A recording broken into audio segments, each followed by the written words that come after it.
जब DNA copy होगी तो वो एग्जैक्ट कॉपी होगी। अगर कॉपी डीएनए की होने में कुछ चेंजेस आए तो समझ लीजिए कि वेरिएशन आ जाएंगे। मैं इंपॉर्टेंस ऑफ वेरिएशन बता रहा हूं, इस पे क्वेश्चन बनता है। हम लोग अलग अलग जगह पर रहते हैं। Population of organism fill well defined places, जिसको निचेस कहते हैं। इकोसिस्टम में जो जगह जहां पर हम लोग रहते हैं वो निचेस, हिंदी में निकेतन कहलाता है, ठीक है। और ऐसी जगह पर using their ability to reproduce, जहां पर वो ढंग से आपस में रिप्रोड्यूस कर सके, जहां पे डीएनए कॉपिंग होने में कोई बाधा नहीं आए, क्योंकि consistency of the DNA कॉपिंग during reproduction is important for the maintenance of the body design feature.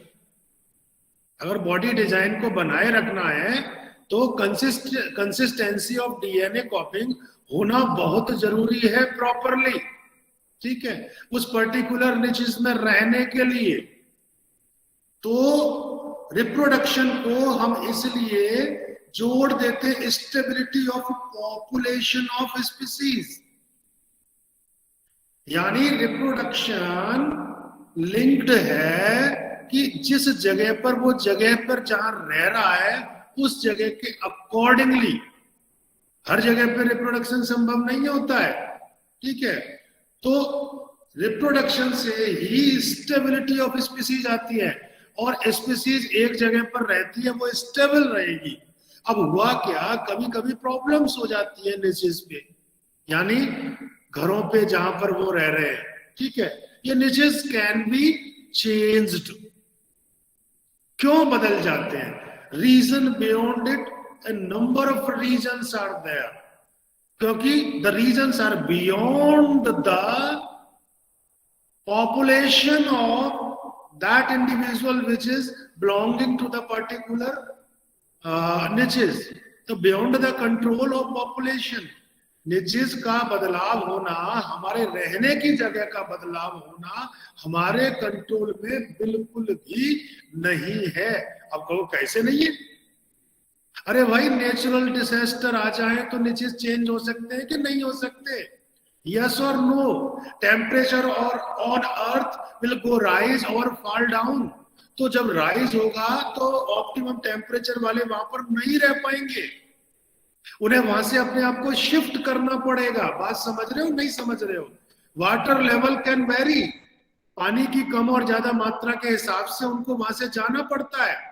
और देयर कुड बी मेटेओराइट्स हिट्स, अगर कोई मेटेओराइट टूट के गिर जाए तो वहां पे पॉपुलेशन बचेगी? सारी की सारी पॉपुलेशन ही स्वैप हो जाएगी वहां से। तो निचेस तो चेंज हो गए, ठीक है। तो ये इस तरह के मैंने कुछ एग्जाम्पल दिए, समझे? अब सपोज करिए कि कोई पॉपुलेशन जो सुइटेबल रिच निच में रहती है, जगह पर रहती है, वहां पर एकदम से वो निच जो है ड्रेस्टिकली चेंज हो जाए, अल्टर्ड हो जाए, तो पॉपुलेशन बचेगी या वाइप आउट हो जाएगी वहां से? बोलो। Survived out. If the niches are drastically altered, the population will be wiped out from there। ये वाली बात बिल्कुल सही है कि नहीं है? Yes sir. Yes sir.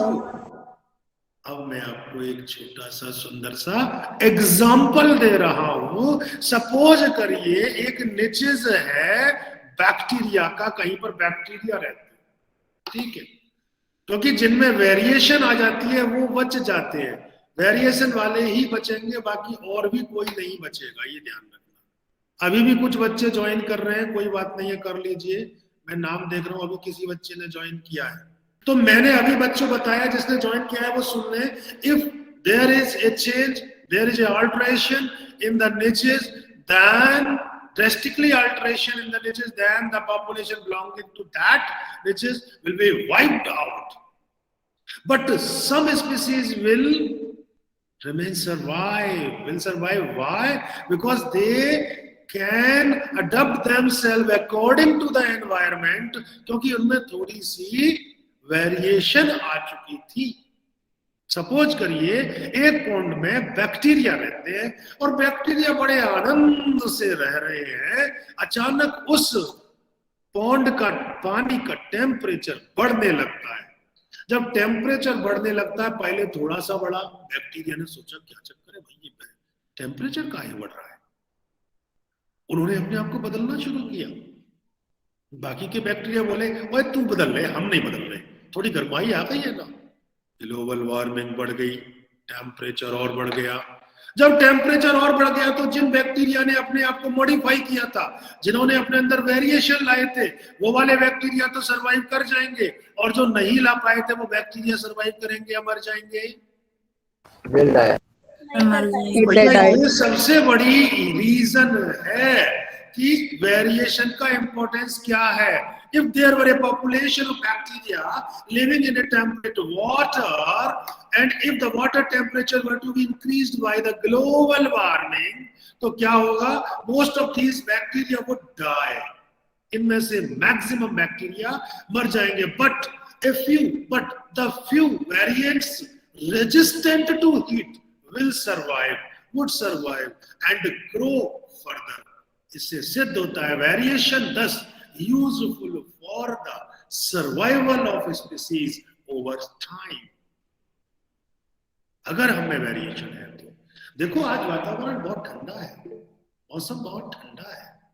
ठंडा है तो हमने ठंड के अकॉर्डिंग अपने आप को चेंज कर रहे हैं। हम 2-4 कपड़े लाद रहे हैं अपने ऊपर, भले ही हमारा साइज बड़ा सा नजर आ जाए, क्योंकि हम अडॉप्ट करने की कोशिश कर रहे हैं। आप मफलर बांधोगे, टोपी पहनोगे, ऐसे करके, ठीक है, गर्म चाय पियोगे, गर्म दूध पियोगे, ऐसे हाथों को आपस में मलोगे, ये आप वेरिएशन लाने की कोशिश कर रहे हो। जनरेशन टू जनरेशन होता रहा तो वेरिएशन आएगी। अब आप लोग मनाली घूमने जाते हो, मनाली के लोग बहुत ठंड में रहते हैं, आप वहां पे 2 दिन घूम के आ सकते हो। अगर आज मैं वहां पे भेज दूं तो आप वहां पे अपनी क्लास लेने में असमर्थ पाओगे, क्योंकि वो ठंड नहीं झेल पाओगे। आपके अंदर वो वेरिएशन नहीं है। ये कई जनरेशन के बाद वेरिएशन आया करती है। ये है इंपॉर्टेंस वेरिएशन की। तो आपको समझ में आ गया? मेरे ख्याल से तो ढंग से समझ में आ गया होगा। Yes, sir.